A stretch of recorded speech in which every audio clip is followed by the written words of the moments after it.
This is an example of a forked barriers exercise. It's designed to be done with a group of orienteers who run at a similar speed.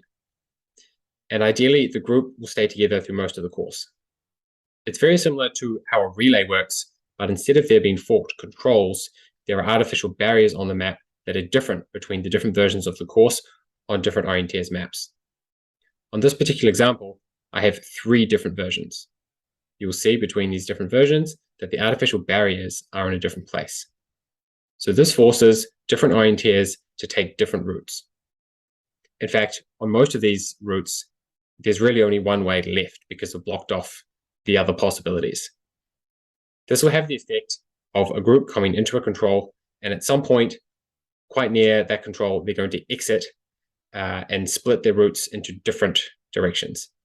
This is very distracting, especially when you can see a clear way to do the leg on your map.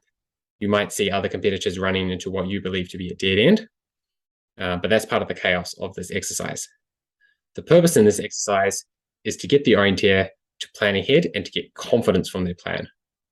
If you have a really good plan and you see other orienteers doing strange things that you don't understand, that's fine. You can let that go. Whereas what often happens in especially a sprint relay type situation is you're running too fast, you don't have a good plan, and you see orienteers in front of you split in 2 directions, and you have to take a gamble because you're not on top of your navigation. This exercise should get you on top of planning ahead all the time and knowing that you don't know when the next surprise is going to come. So you have to be always on top of your game.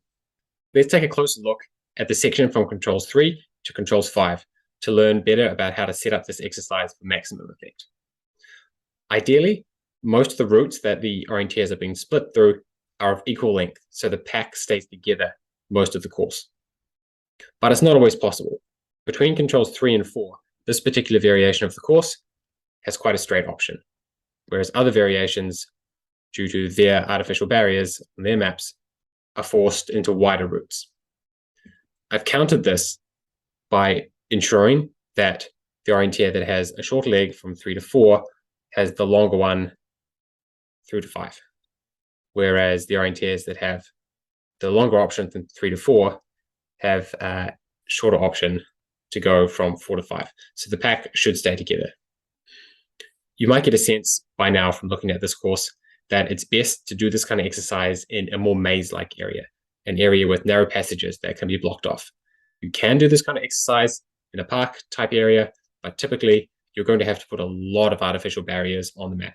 And of course, it's just a training exercise, so we're not actually putting fences up in the terrain unless you've got a lot of time on your hands, but it still takes a lot of time to set up on the computer. It might even be better to just draw the artificial barriers on in red pen once you've printed the maps. So have fun with this kind of training. It's definitely a unique one, but don't spend all day setting it up on the computer because it can become a bit time consuming.